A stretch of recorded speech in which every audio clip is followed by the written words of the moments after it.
أعوذ بالله من الشيطان الرجيم.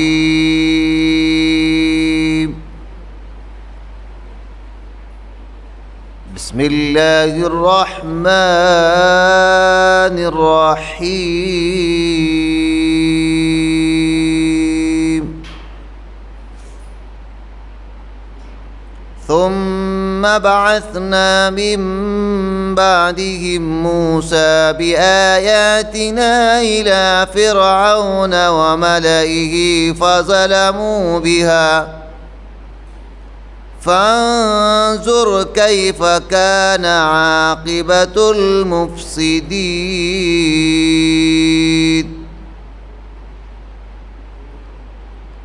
وقال موسى يا فرعون إني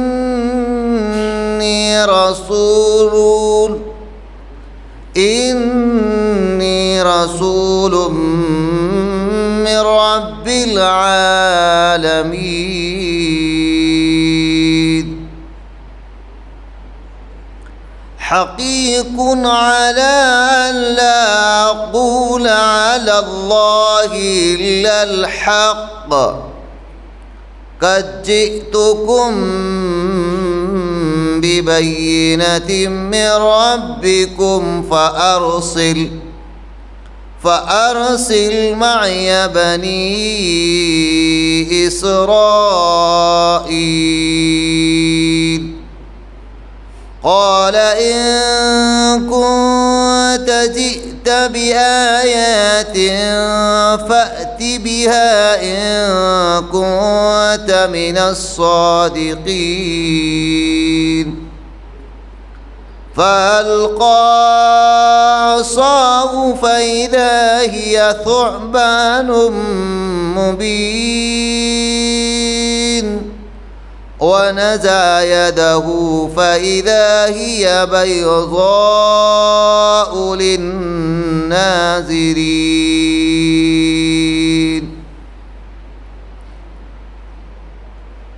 جیسا کہ یہ سورہ اعراف کی چند آیاتیں میں نے آپ کے سامنے تلاوت کی ہے، جس میں اللہ تعالیٰ حضرت موسیٰ علیہ السلام سے متعلق یہ فرما رہے ہیں کہ پھر ان کے بعد ہم نے موسیٰ علیہ السلام کو اپنے دلائل دے کر فرعون اور اس کے امراء کے پاس بھیجا، مگر ان لوگوں نے ان کا بالکل حق ادا نہ کیا، سو دیکھیے ان مفسدوں کا کیا انجام ہوا ہے۔ اور موسیٰ علیہ السلام نے فرمایا، اے فرعون، میں رب العالمین کی طرف سے پیغمبر ہوں، اس پر میرے لیے یہی شان ہے کہ بجز سچ کے اللہ کی طرف سے کوئی بات منسوب نہ کروں، میں تمہارے پاس تمہاری رب کی طرف سے ایک بڑی دلیل بھی لایا ہوں، تو سو بنی اسرائیل کو میرے ساتھ بھیج دے۔ فرعون نے کہا، اگر آپ کوئی معجزہ لے کر آئے ہیں تو اس کو آپ پیش کیجیے، اگر آپ سچے ہیں۔ آپ نے اپنا عصا ڈال دیا، سو دفعتاً وہ سانپ ایک ہسدہ بن گیا، اور اپنا ہاتھ باہر نکالا، سو وہ یکایک سب دیکھنے والوں کے روبرو بہت ہی چمکتا ہوا ہو گیا۔ سچ کہا ہے رب عظیم۔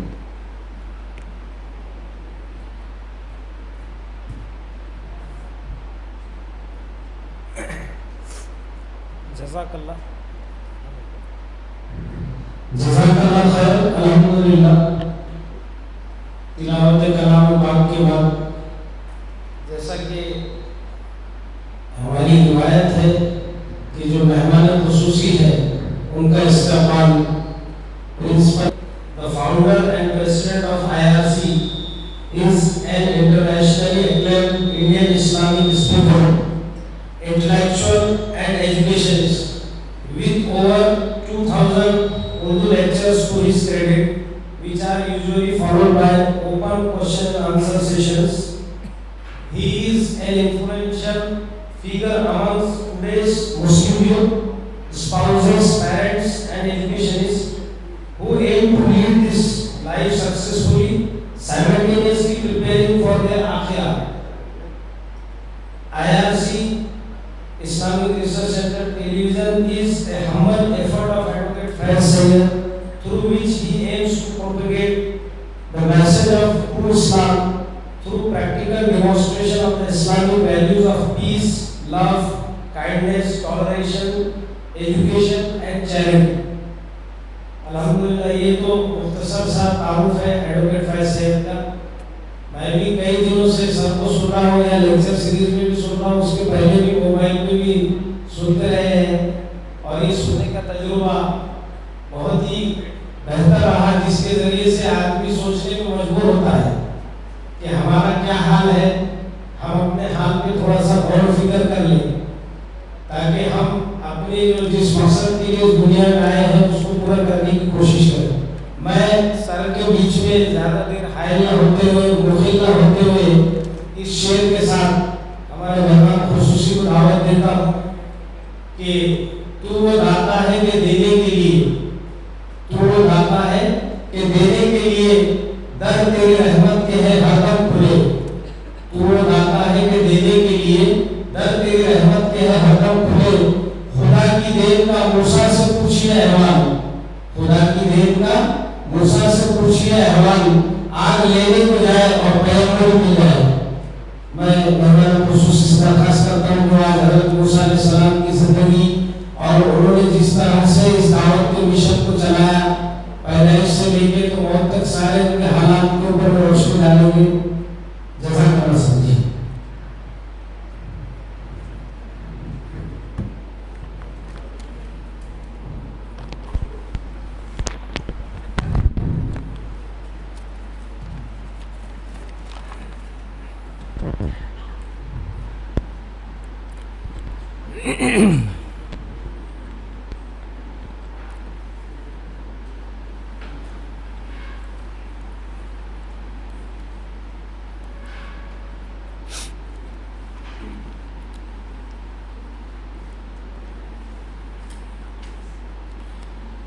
بسم اللہ الرحمن الرحیم الحمد للہ رب العالمین والصلاة والسلام علی رسولہ الکریم وعلی آلہ وصحبہ اجمعین رب اشرح لی صدری ویسر لی امری واحلل عقدۃ من لسانی یفقہوا قولی وقال عز وجل فی القرآن المجید اعوذ باللہ من الشیطان الرجیم بسم اللہ الرحمن الرحیم اولئک الذین ھدی اللہ فبہداہ مقتدی اما بعد۔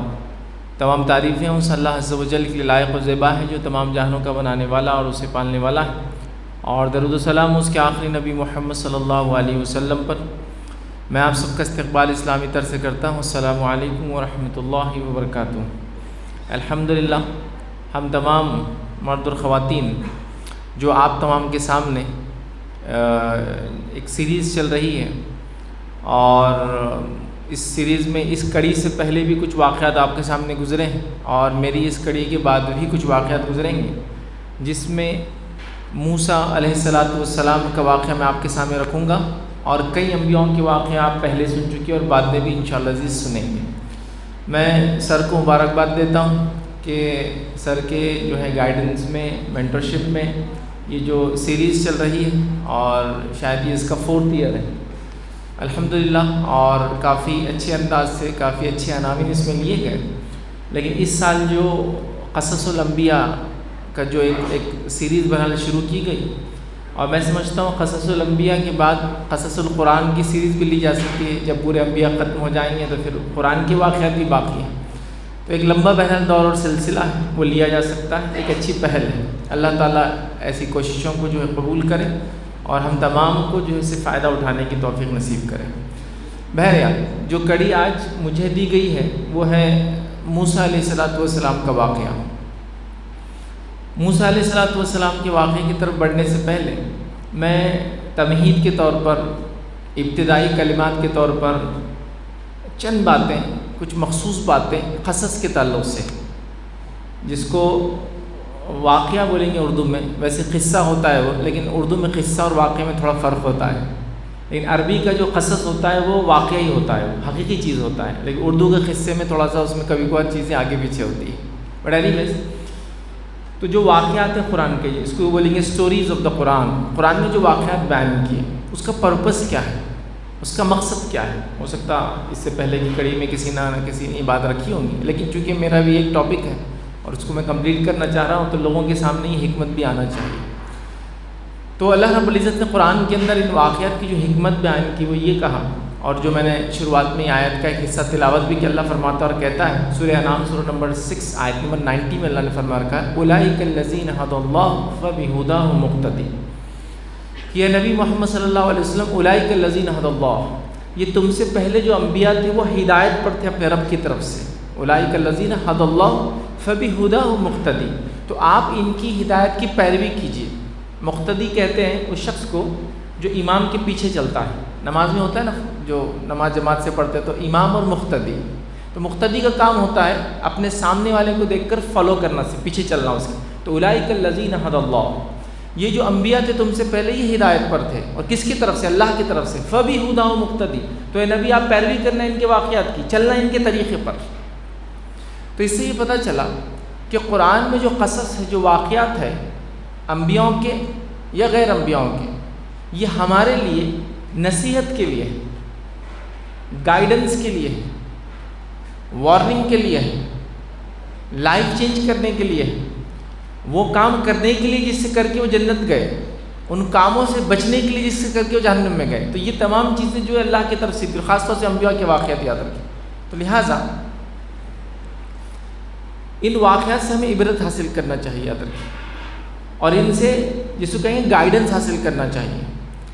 کیا ہم نے کبھی غور کیا کہ اللہ کے رسول صلی اللہ علیہ وسلم حدیث میں فرمایا، جو کہ حسن درجے کی روایت ہے، کہ 1,24,000 سے زیادہ دنیا کے اندر انبیاء آئے ہیں، جس میں سے 313، 315، 317 یا 319 رسول رہے ہیں، یاد رکھیں، چونکہ جو فگر حدیث کے اندر ہے اس کا یہ معنی ہوتا ہے، آڈ فگر جو 311 کے بعد سے شروع ہوتے ہیں، تو اتنے رسول آئے ہیں۔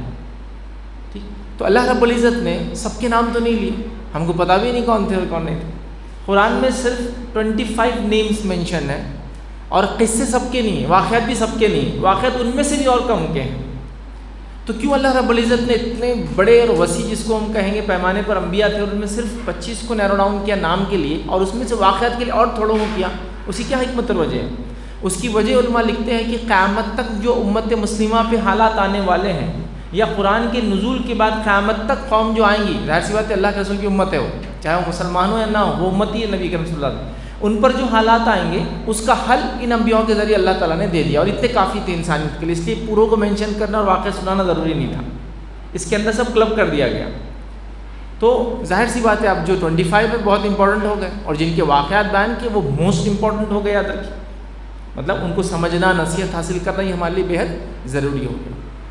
اسی طرح آپ غور کیجیے اور سوچیے، آپ اپنے بچے کو جو بنانا چاہتے ہیں، اس کے فیوچر میں اس کا کریئر چاہتے ہیں وہ جو لے، جو بنے، آپ ان واقعات کو اپنے بچوں کو سناتے ہیں، چاہے جو بھی بنانا چاہتے ہیں. جیسا مثال کے طور پر کوئی شخص اپنے بچے کو ڈاکٹر بنانا چاہتا ہے تو وہ کسی ڈاکٹر، مشہور ڈاکٹر کے واقعات سناتا ہے، اس کے اسٹرگل سناتا ہے، اس نے کیا کیا فیس کیا لائف میں اور کیسے وہ اس مقام تک پہنچ کے آج ماشاء اللہ ایک بڑا اور اچھا ڈاکٹر بن گیا. ایسی واقعات ہوتے ہیں نا، ایسے سناتے ہیں. کوئی انسان کسی کو مالدار بنانا چاہتا ہے اپنے بچے کو تو کسی رئیس اور مالدار کا واقعہ سناتا ہے، کیسے وہ غریب تھا، کیسے اسٹرگل کیا اور کیسے یہاں پہنچا. یا کسی مالدار شخص کے بچے نے اور مالداری گین کی اور اس کو باقی رکھا اپنے باپ دادا کی جائیداد کو، تو اس کے واقعہ سنا جاتا ہے کہ دیکھو کیسے سنبھالا اس نے، ایسے حالات میں یہ فلاں فلاں فلاں ہے نا. تو لوگ انہی واقعات کو سناتے ہیں جو وہ اپنے بچوں کو بنانا چاہتے ہیں، وہی اسٹوری بتائی جاتی ہے، پڑھائی جاتی ہے جو بنانا چاہتے ہیں.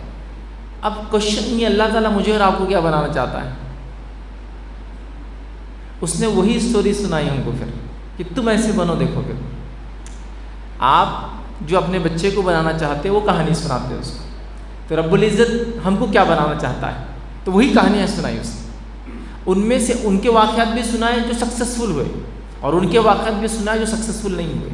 مطلب کامیاب لوگوں کے واقعات سنے اور ناکام لوگوں کے واقعات سنا ہے. تو کامیاب لوگوں نے کیا کیا وہ کرنا ہمارے لیے ضروری ہے اور ناکام لوگوں نے کیا کیا اس سے بچنا ضروری ہے، اسی لیے ان واقعات کو سنایا گیا. تو قرآن کے اندر ان کی اسٹوریز ہے جنہوں نے جنت حاصل کی اور ان کی اسٹوریز ہے جنہوں نے اللہ کو ناراض کر کے جہنم میں گئے.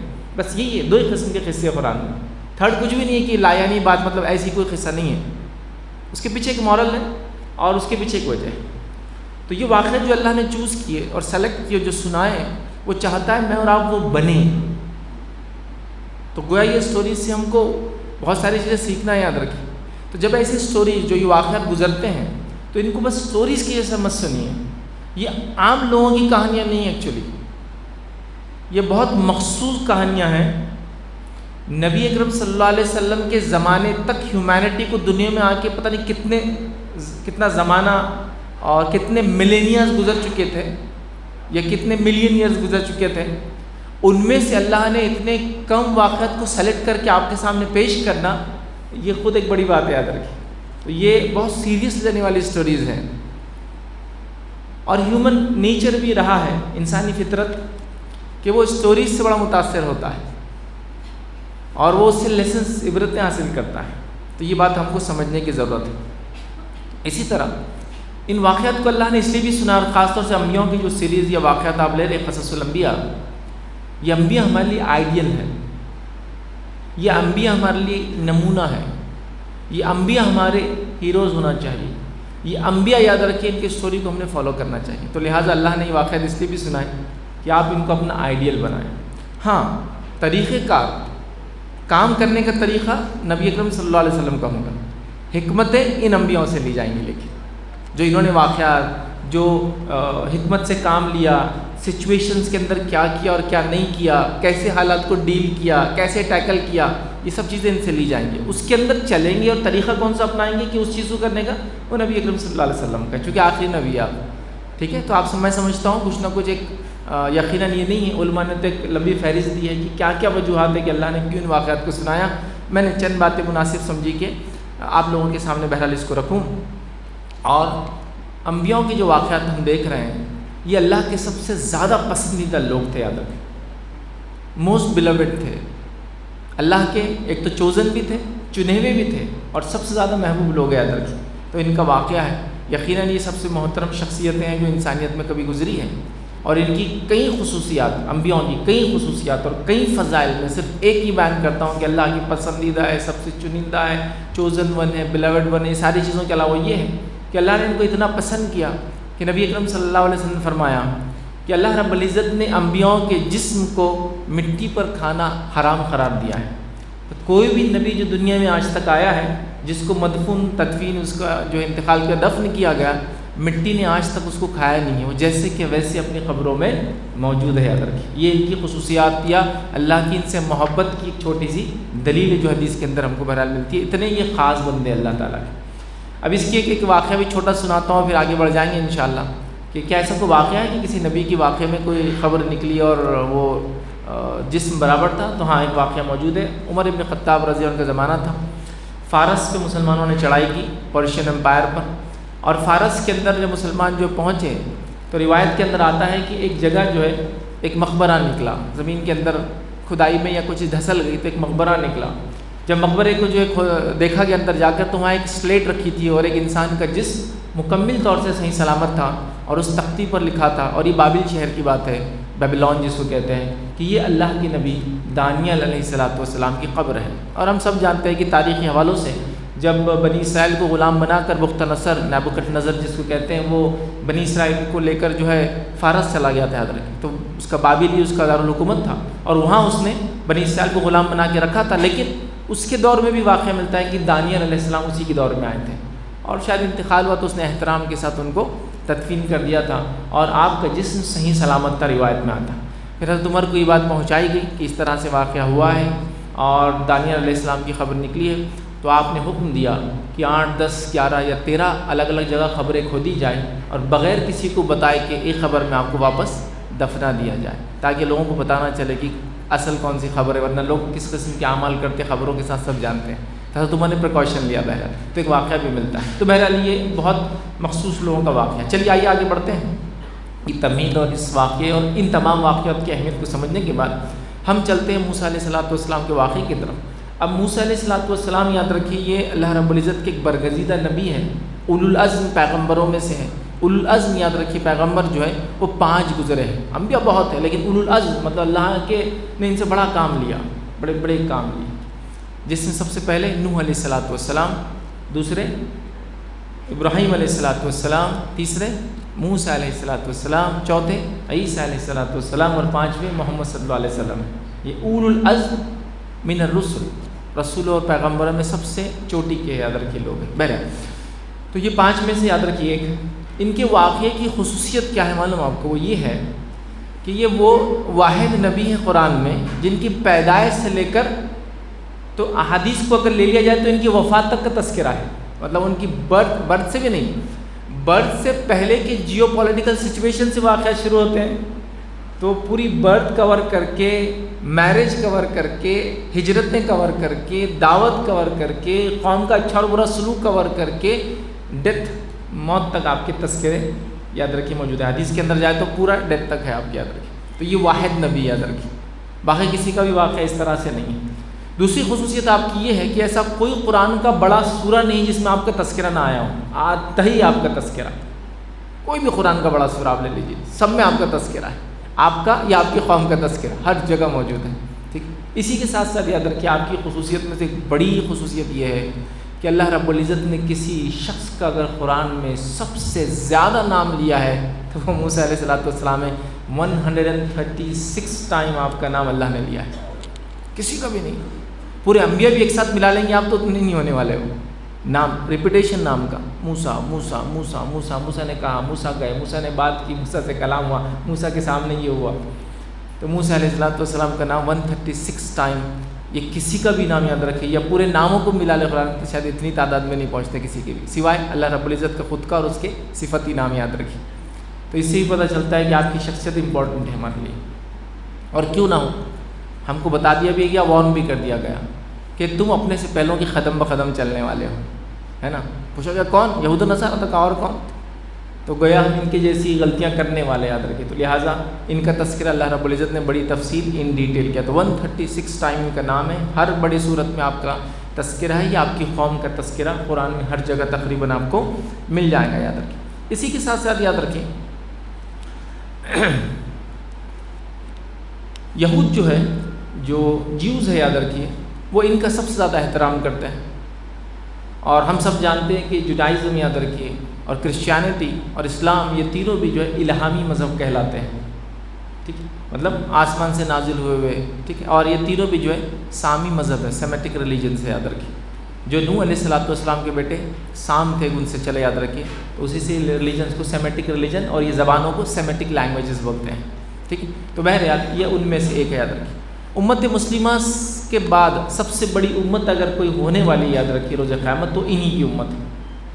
امت مسلمہ کے بعد اگر کوئی امت سب سے بڑی ہوں گی، مطلب اس امت محمدی کے بعد تو انہی کی امت یاد رکھیے۔ اور اللہ کے رسول صلی اللہ علیہ وسلم نے حدیث میں فرمایا کہ مجھے امت دکھلائی گئی، تو میں نے ہورائزن پر مطلب جو لوگوں کو دیکھا، بہت زیادہ تعداد میں لوگ ہیں روز قیامت، تو میں نے کہا کہ یہ کون لوگ ہیں؟ تو مجھ سے بتایا گیا کہ یہ بنی اسرائیل ہے۔ اور پھر جب میں نے ایک دوسری طرف دیکھا، جب مجھ سے کہا گیا ادھر دیکھیے آپ، تو مکمل ادھر سے جس کو کہیں گے سیدھے سے الٹے تک مطلب لوگ بھرے تھے، تو میں نے پوچھا یہ کون ہے؟ تو آپ کو بتایا گیا کہ یہ امت محمدی آپ کی امت ہے، جو کہ بنی اسرائیل سے زیادہ تھی یاد رکھیے۔ تو لہٰذا آپ کا اس سے بھی امپورٹنس اور اہمیت پتہ چلتی یاد رکھیے، ٹھیک۔ اسی طرح جو ہے موسیٰ علیہ السلام کے تعلق سے ایک مخصوص واقعہ ہے، جب اللہ کے رسول صلی اللہ علیہ وسلم ہجرت کر کے اور صحابہ ہجرت کر کے مدینہ پہنچے تو یہودی وہاں موجود تھے، تو ایک مرتبہ صحابہ کی ایک جماعت اور یہودیوں کے اندر بحث ہو گئی کون افضل، موسیٰ یا محمد صلی اللہ علیہ وسلم۔ جب یہ بات نبی اکرم صلی اللہ علیہ وسلم کو بتائی گئی کہ یہ ایسی بحث چلی ہے کہ کون افضل ہے، تو اللہ کے رسول صلی اللہ علیہ وسلم نے فوراً اس چیز سے منع کیا اور کہا کہ مجھے موسیٰ سے کمپیئر مت کرو، میرا موازنہ کمپیریزن موسیٰ سے مت کرو، اس لیے کہ روز قیامت جب سب لوگ بے ہوش ہو جائیں گے اور سب کچھ ختم ہو جائے گا، یا سب کو موت آ جائیں گی ایک طرح سے، اور وہ کتنا پیریڈ ہوگا 40 ایئرس، 40 سال تک کوئی نہیں ہوگا کائنات میں سوى اللہ کی ذات کی، حتیٰ کہ موت کے فرشتے کو بھی اللہ تعالیٰ موت دے دے گا، اور 40 ایئرس کے بعد لوگ اٹھنا چالو ہوں گے۔ تو اللہ کے رسول فرماتے ہیں کہ میں سب سے پہلے اٹھوں گا اور اللہ کی عرش کی طرف بڑھوں گا، جب عرش کے پاس جاؤں گا تو دیکھتا ہوں کہ موسیٰ مجھ سے پہلے کھڑے ہیں، میں نہیں جانتا ہوں کہ موسیٰ بے ہوش ہوئے تھے یا مجھ سے پہلے اٹھ کر چلے گئے، مطلب بے ہوش ہوئے تھے یا نہیں ہوئے تھے میں نہیں جانتا ہوں، یا پھر مجھ سے پہلے اٹھے اور پھر جا کر کھڑے ہو گئے، لہٰذا میرا کمپیریزن موسیٰ سے مت کرو۔ تو لہٰذا ہم موسیٰ علیہ السلام یا کسی بھی نبی سے اللہ کے رسول کا کمپیریزن موازنہ نہیں کر سکتے یاد رکھیں۔ بہرحال خاص طور سے ان کا تو نام کے ساتھ اللہ کے رسول نے تذکرہ کیا، ٹھیک ہے۔ اسی طرح یہ ان نبیوں میں سے ایک نبی ہے یاد رکھیں جنہوں نے صرف بنی اسرائیل کو فائدہ نہیں دیا، امت مسلمہ کو بھی فائدہ دیا۔ موسیٰ علیہ السلام واقعات کے ذریعے تو دیتے رہیں گے قیامت، لیکن ایک کو فائدہ دیا، بڑا فائدہ، اتنا بڑا فائدہ کہ جس کی کوئی انتہا نہیں۔ ویسے تو ہم نماز چور تو ہے ہی پورے کے پورے، 5 ٹائم بھی ہم سے نہیں ہوتی ہے، لیکن موسیٰ علیہ السلام ہی وہ نبی تھے جنہوں نے 50 نمازوں کو 5 کروایا تھا۔ نہ صرف اس امت کے لیے انہوں نے کیا اپنی، بلکہ اس امت پر بھی ان کا احسان ہی بولیں گے کہ اللہ کے رسول معراج گئے، پورا واقعہ آپ جانتے ہیں، پھر 50 نمازیں ملی، آپ واپس جانے لگے، پھر موسیٰ علیہ السلام نے کہا مجھے بھی دی گئی تھی امت، مجھے بھی دیے گئے تھے لوگ، میں جانتا ہوں ان کے حالات نہیں پڑھ پائیں گے، میری امت کو 3 ہی ٹائم سے نہیں پڑھ پائی ہے، نہیں پڑھیں گی امت بھی، تو آپ جائیے اللہ کے پاس اور بولی تخفیف کیجیے۔ پھر گئے، پھر 50 سے 40، 40 سے 30، 30 سے 20، 20 سے 10، 10 سے 5، اس کے بعد اللہ کے رسول کو پھر کہا یہ امت نہیں کر پائیں گی 5 بھی، آپ اور کم کیجیے۔ تب نبی اکرم صلی اللہ علیہ وسلم نے کہا کہ مجھے شرم آتی ہے اب اس سے کم کرانے، بس حیا آتی ہے، بس ٹھیک ہے بہت ہو گیا، کیونکہ آلریڈی وہ 10 ٹائمز کم ہو چکی ہے یاد ہے۔ تو ان کا ایک خصوصیت یہ ہے کہ نہ صرف انہوں نے اپنی امت کے لیے کام کیے، بلکہ امت محمدیہ کے لیے بھی ایک احسان ہے، ہم لوگوں کے لیے بھی احسان ہے کہ نماز کی تخفیف موسیٰ علیہ السلام کے ذریعے ہوئی، تو یہ بھی ان کا ایک ریلیشن ہے اس امت محمدیہ سے۔ بہرحال آئیے آگے بڑھتے ہیں، کہیں اور ریلیشن ہے لیکن اصل واقعہ ہمارے لیے اصل ہے۔ تو آئیے موسیٰ علیہ السلام کی پیدائش سے واقعے کو شروع کرتے ہیں۔ موسیٰ علیہ السلام کی پیدائش اور اس کے وقت کا جیو پولیٹیکل سچویشن، کیا حالات تھے اس وقت کے۔ تو موسیٰ علیہ السلام کی پیدائش کب ہوئی ہم نہیں جانتے، اور موسیٰ علیہ السلام کو آپ آرکیولوجیکلی ہسٹوریکلی پروف نہیں کر سکتے ہیں، اب تک کوئی ایویڈنس نہیں یاد رکھی، سب کچھ کیا جا چکا ہے، ہم کو تو ضرورت بھی نہیں ایویڈنس کی، ہمارے پاس قرآن کی دلیل، مطلب قرآن کسی واقعے کا تذکرہ بھی کر دے تو قیامت تک کے لیے پتھر کے لیے وہ تو ختم ہو گیا، لیکن جو لوگ ثابت کرنا چاہتے اپنے اور اپنی قوم کو اور اس ملک اور اپنے وطن کو، وہ آج تک ثابت نہیں کر پائے کسی بھی نبی کو، موسیٰ علیہ السلام کیا کسی کنگڈم کو ثابت نہیں کر پائے، کسی ایک واقعے کو ثابت نہیں کر پائے آج تک، ایک ایویڈنس کے لیے بیچارے آج بھی محتاج ہے۔ خیر ہم کو ضرورت نہیں ہے، لیکن اس وجہ سے کہہ رہا ہوں کہ کوئی پوچھے کہ کب آئے تھے، تاریخ کیا تھی، واللہ عالم، ہم سب نہیں جانتے، لیکن یہ بتایا جاتا ہے، کہا جاتا ہے، کوئی ہسٹوریکل ایویڈنس نہیں ہے، یاد رکھیے، بس بتایا جاتا ہے کہ موسیٰ علیہ السلام عیسیٰ علیہ السلام کے 1250 سال پہلے آئے تھے۔ اب وہ کیوں بتایا جاتا ہے؟ وہ اس لیے بتایا جاتا ہے کہ بائبل کے نسخوں کے مطابق جو موسیٰ علیہ السلام کے زمانے کا جو فرعون تھا، تو وہ ریمیسس II تھا، ریمیسس دویتی جس کو بولتے ہیں، سیکنڈ ریمیسس بول کے کئی بادشاہ گزرے ہیں فرعونی، اور فرعون ان کا خاندانی لقب تھا، جیسا ہمارے زمانے میں لودیز ہے، خلجیز ہے، مغلز ہے، اور کئی ایسی ڈائناسٹیز گزری ہے بہرحال، تو وہ ڈائناسٹیکل نیم تھا، اور اس کا پرسنل نام بتایا جاتا ہے ریمیسس II تھا، ٹھیک۔ تو اس کے بارے میں تاریخ میں آتا ہے کہ وہ 1250 ایئرز بیفور کرائسٹ تھا، عیسیٰ علیہ السلام سے پہلے تھا، تو اس سے بس کیا جا رہا ہے، لیکن موسیٰ علیہ السلام کا کوئی ایویڈنس نہیں ہے بہرحال۔ تو ویسا لے لیا جائے تو آج سے 3250 سال پرانا واقعہ ہوا، چونکہ عیسیٰ علیہ السلام کو دنیا سے اٹھائے جانے کے بعد سے یہ جو تاریخ چلتی ہے ہمارے پاس، وہ وہی ہے جو 2025 چل رہی ہے بہرحال، ٹھیک۔ تو ایک اپروکسیمیٹلی 3275 سال بولیے آپ، تو میں لیکن کوئی اس کے ایویڈنس نہیں، کوئی دلیل نہیں ہے میرے پاس، ٹھیک۔ تو بہرحال یہ ان کا آپ کے زمانہ تھا، یاد رکھیے۔ موسیٰ علیہ السلام جب پیدا ہوئے، یاد رکھیے، تو حالات یہ تھی بنی اسرائیل کے کہ یہ غلام بن چکے تھے۔ خیر وہ سچویشن کو تھوڑا سا بعد میں لیتے ہیں، موسیٰ علیہ السلام کو تھوڑا ڈسکس کر لیتے ہیں۔ آپ کا نام یاد رکھیے موسیٰ ہے، جو کہ قبطی زبان کا نام ہے، کاپٹک لینگویج کا یہ نیم ہے، عربی نام بھی نہیں ہے اور عبرانی نام بھی نہیں، ہیبریو نیم بھی نہیں، یاد رکھیے۔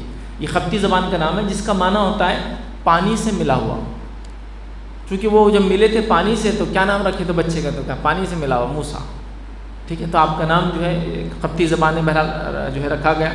اسی کے ساتھ ساتھ یاد رکھیے آپ کا لقب کلیم اللہ ہے، اللہ نے آپ سے کلام کیا، سیدھے بات کی، آپ کا شرف اور خصوصیت تھی۔ آپ کو جو وحی دی گئی، جو کتاب دی گئی توریت، اور جب بھی اللہ نے وہ کیا سیدھے کلام کیا، کوئی فرشتہ نہیں آتا تھا بلکہ، لیکن اس کے علاوہ جتنی کتابیں دی گئی سب میں جبریل علیہ السلام آتے تھے اور ڈکٹیشن دے کر چلے جاتے تھے، لیکن یہاں نہیں ہوا، یہاں اللہ تعالیٰ نے سیدھے بلایا، سیدھے بات کی اور سیدھے اپنا کلام دیا، تو اس لیے کلیم اللہ آپ کا اسپیشل لقب یا ٹائٹل ہے جو ہم کہہ سکتے ہیں، یاد رکھیں۔ اسی طرح یاد رکھیں آپ ریمیسس II کہا جاتا ہے کہ اس کے زمانے میں جو ہے پیدا ہوئے تھے، اور یہی اس زمانے کا بادشاہ تھا، یا فرعون جو قرآن نے کہا وہ یہی تھا۔ اسی کے ساتھ ساتھ یاد رکھیے آپ کے والد کا نام عمران تھا، آپ کے خاندان کو آل عمران کہا جاتا ہے، جس پہ ایک پورا سورہ بھی آپ نے دیکھا ہے، سورۃ آل عمران جو قرآن میں ہے، تو عمران آپ کے والد کا نام تھا۔ آپ کی والدہ کے تعلق سے یاد رکھیے جو نام آتا ہے وہ یہ آتا ہے کہ جیکوبیٹ آپ کی والدہ کا نام تھا۔ اب اس کا کیا معنی ہے ایگزیکٹلی معلوم، یہ انگلش میں لیٹنائز نیم ہے، جو عبرانی زبان میں کیا ہوں گا واللہ عالم، بہرحال تو یہ آپ کی والدہ کے نام کے تعلق سے آتا ہے۔ آپ کے تعلق سے جو باتیں اور بھی ملتی، یاد رکھیے آپ کو ایک بہن تھی، یہ بات بھی ہم کو ملتی سبلنگز میں، اور بھی آپ کے جو بچے تھے، مطلب جو ان کے جو، تو آپ کو ایک بہن تھی یہ معلوم ہوتا ہے، جس کے نام کے تعلق سے یہ نام ہم کو بائبل میں ملتا ہے، اور قصص الانبیاء میں بھی جو مفسرین لکھا ہوا ہے مریم جو آپ کی بہن تھی، اور اس کے علاوہ آپ کو ایک بھائی تھی، یہ طے شدہ بات ہے، جن کا نام ایرون تھا یا ہارون تھا، یاد رکھیے علیہ السلام، یہ بھی نبی بنے تھے بعد میں، اور موسیٰ۔ تو اتنی بات تو طے ہے کہ والدین کو آپ کے ایک اور لڑکا تھا، مطلب 2 لڑکے تھے، 1 لڑکی تھی، اور اس کے علاوہ کتنے تھے واللہ اعلم، مطلب یہ تو جو بات پتہ ہے ہم بول رہے ہیں، باقی اللہ بہتر جانتا ہے، ٹھیک ہے۔ تو یہ آپ کے تعلق سے باتیں ہم کو مختصر سے ملتی ہیں۔ اسی طرح جس زمانے میں آپ پیدا ہوئے تو بنی اسرائیل اپنی عروج سے نکل کے غلامی کی طرف جا چکی تھی، مطلب ان کا جو پیک تھا اس سے فال ہو چکے تھے، گر چکے تھے۔ اور قوموں کا عروج و زوال، قومیں اوپر جا کر جو نیچے آتی ہے، یہ بڑا امپورٹنٹ ہے ہسٹری کا پارٹ، کیوں قومیں عروج پر جاتی ہے اور کیوں زوال پذیر ہوتی ہے، کیوں قومیں اونچی ہوتی ہے، اللہ کی نظروں میں جب اونچی ہوتی ہے تو دنیا میں اونچی ہو جاتی ہے، اور اللہ کی نظروں میں جب ذلیل ہوتی ہے تو پھر ذلیل ہو جاتی ہے، دنیا نیچے گر جاتی ہے۔ تو قوموں کا عروج و زوال، آپ یہ کہہ سکتے ہیں کبھی کبھار تو ہم یہ دیکھتے ہیں کہ جو لوگ ایمان نہیں لاتے ہیں وہ بھی عروج پر جاتے ہیں، حقیقت میں ایمان جو نہیں لاتے ان کا عروج پہ جانا ان کی سرکشی، ظلم میں اور آگے بڑھنا ہوتا ہے، اور ان کی یہ زوال کی چوٹی ہوتی ہے، پھر دنیاوی زوال نہیں، اخروی برباد ہو جاتے ہیں اعمال کے اعتبار سے۔ آج دیکھیے کچھ ممالک جو دنیاوی عروج پر ہیں، پورے دنیا میں خون پھیلا رہے ہیں، قتل و غارت گری کر رہے ہیں، کیپٹلزم کو پھیلا رہے ہیں، اپنی عجیب و غریب فلسفوں کو پھیلا رہے ہیں، اور آخرت کے اعتبار سے سب سے زوال پر ہے بھی، تو آپ وہ مت سمجھیے میں عروج جو بول رہا ہوں مطلب دنیا میں اونچے. ہاں عروج کا یہ معنی بھی ہے کہ اللہ کی نظروں میں جب محبوب ہو جاتی ہے دنیا میں بھی اونچی ہو جاتی ہے, لیکن وہ نیک اعمال کرتی پھر اونچا ہو کر اور جنت میں اور مقامات حاصل کرتی ہے. لیکن کافر جب اونچائی پہ جاتا ہے تو وہ زوال پذیر ہی ہوتا ہے اور زوال پذیر ہوتا ہے اوپر جا کر. تو بہرحال قوموں کا عروج و زوال, ایمان والوں کا عروج و زوال. تو یہ ایمان والوں کا واقعہ جو عروج پر تھے تو اللہ نے حکومت بھی دے دی تھی. اور بنی اسرائیل مصر میں کیسے پہنچی تھی؟ جب موسیٰ علیہ السلام پیدا ہوئے تو آپ مصر میں پیدا ہوئے.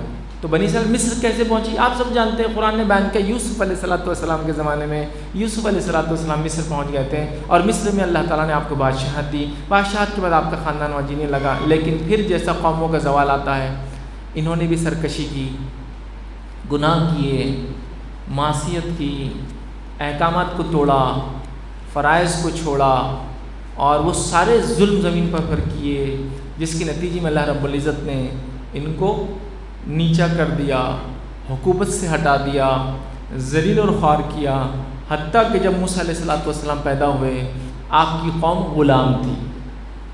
یہ واقعے سے ہم کو یہ نصیحت ملتی ہے کہ حالات ہر بار ایک جیسے نہیں ہوتے ہیں.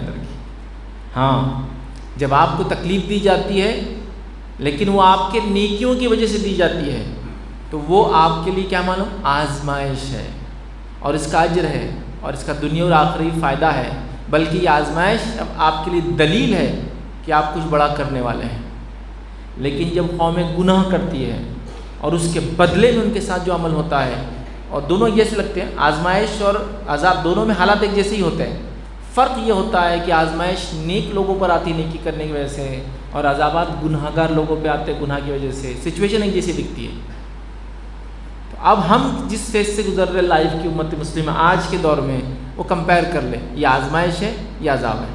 ہم میں سے کئی لوگ مطمئن ہو کر بیٹھے ہیں کہ یہ ہمارے لیے آزمائش ہے. اس سے بڑی تو کوئی غلط فہمی نہیں ہو سکتی. پھر کوئی یہ کہے کہ نمازوں کو چھوڑنے کے بعد, احکامات کو جو ہے اللہ کے توڑنے کے بعد ہم آزمائش سے گزر رہے ہیں, یقیناً ہم عذاب سے گزر رہے ہیں آج کے دور میں. تو یہ قوم نے بھی کیا کیا, عروج پر گئی, بادشاہت دی اللہ نے, زمین کا ذمہ دار بنا دیا, خلیفہ بنا دیا. لیکن اس کے بعد گناہوں کے نتیجے میں پستی میں گئی, زوال پذیر ہو گئی, نیچے چلے گئی. ابھی غلام ہے, لیکن سچویشن یہ ہے کہ یہ غلام ہے. اور غلامی کے ساتھ ساتھ یاد رکھیے ایک ایسی آزمائش میں تھے جب موسیٰ علیہ السلام پیدا ہوئے, اور غلام کے طور پر ان سے کیا کام لیا جاتا, تو بائبل کے مطابق غلام کی حیثیت سے ان سے اینٹیں بنوائی جاتی, برکس, جس کے بنیاد پر بنی اسرائیل اس زمانے میں کنسٹرکشنز وغیرہ خوب کر رہی تھی. معاف کرنا, فرعونی کنسٹرکشن وغیرہ کر رہے تھے. اور میں سمجھتا ہوں دنیا کی موسٹ سویلائزڈ قوم جس کو کہا جاتا ہے, اور اپنے زمانے کی سب سے اپ ٹو ڈیٹ جو قوم کہا جاتا ہے. اور اتنا کچھ اس قوم نے کیا کہ آج بھی صرف ڈھونڈتے لوگ پریشان ہیں. ہر بار ایک فلاں نکل رہا ہے, ایک لاش نکل رہی ہے, یہ گھر نکل رہا ہے, ایک فلاں, آج بھی بر سبحان اللہ. تو بہت کچھ اللہ نے ان کو نوازا تھا اس قوم کو. بہرحال قبطی جن کو کہتے ہیں, کاپٹک بولتے ہیں ان کو عام زبان میں, مصری لوگوں کو یاد رکھے اس زمانے کی کاپٹک. آج بھی بہرحال یہ قبطی قوم موجود ہے, اور اکثر جو ہے مصر اور اس کے اطراف کے علاقے میں, اور یہ عیسائی اکثر یاد رکھیے, کاپٹک کرسچنز بولتے ہیں, جو کہ تقریباً مصر میں اور اس کے علاوہ مختلف علاقوں میں عرب ممالک میں رہتے ہیں, یاد رکھیے. بہرحال تو قبطی یاد رکھیے قوم تھی, مصر علاقے کا نام تھا, یاد رکھیے, جس کو آج ہم جانتے ہیں اس زمانے میں کیا نام تھا واللہ عالم. بہرحال اور یہ حال تھی جیو پولیٹیکل سچویشن, اور یہ اینٹ وغیرہ بنایا کرتے تھے. اب یاد رکھیے اس سچویشن میں موسیٰ علیہ السلام پیدا ہوئے, قوم غلامی میں. اب اس کا بیک گراؤنڈ کیا ہے؟ موسیٰ علیہ السلام کی پیدائش سے پہلے کا تھوڑا سا بیک گراؤنڈ پھر دیکھتے ہیں. اور موسیٰ علیہ السلام کی پیدائش سے پہلے کا بیک گراؤنڈ یہ ہے کہ فرعون نے حکم جاری کیا کہ بنی اسرائیل میں پیدا ہونے والے لڑکوں کو قتل کر دیا جائے اور لڑکیوں کو چھوڑ دیا جائے. اب اس کے لیے اور بیک گراؤنڈ بتایا جاتا ہے جو بائبل میں اور مفسرین نے تفسیر میں اور قصص الانبیاء کی قصص واقعات لکھے انہوں نے نقل کیا کہ فرعون نے ایک خواب دیکھا. اب یہ فرعون رامسیس II کہا جا رہا ہے, اس نے خواب دیکھا. کیا خواب دیکھا؟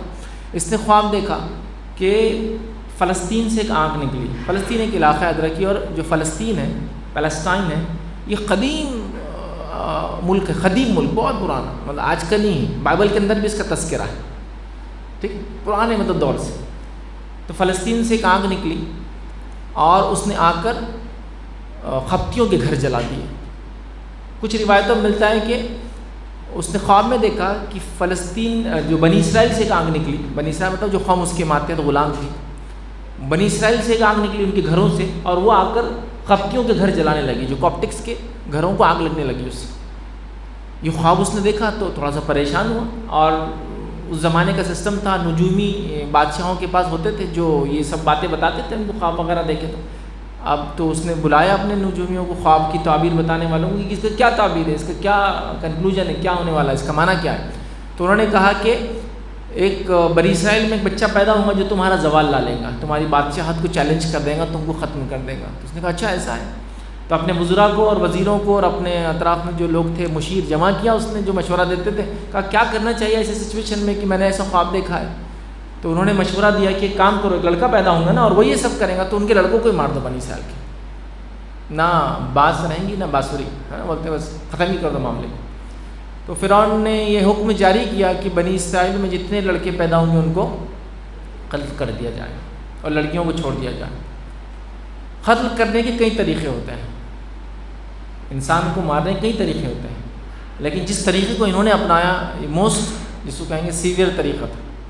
قرآن نے اس بات کو نقل بھی کیا اور فرمایا یذبحون ابناءکم یستحیون نساءکم، کہ یہ جو قتل کرتے تھے تو اس کا طریقہ کار یہ تھا کہ جب کوئی بنی اسرائیل میں لیڈی پریگننٹ ہوتی تھی تو اس کا اندراج رجسٹریشن کیا جاتا تھا۔ رجسٹریشن کرنے کے بعد کنٹینیوس مانیٹرنگ کی جاتی تھی، اور دائیائیں جو عورتیں ہوتی تھی، مڈ وائف جن کو بولتے ہیں، جو لیڈیز کو مدد کرتی تھی لیبر میں، وہ بنی اسرائیل سے نہیں ہوتی تھی، وہ ہوتی تھی فرعون کی طرف سے اپوائنٹڈ۔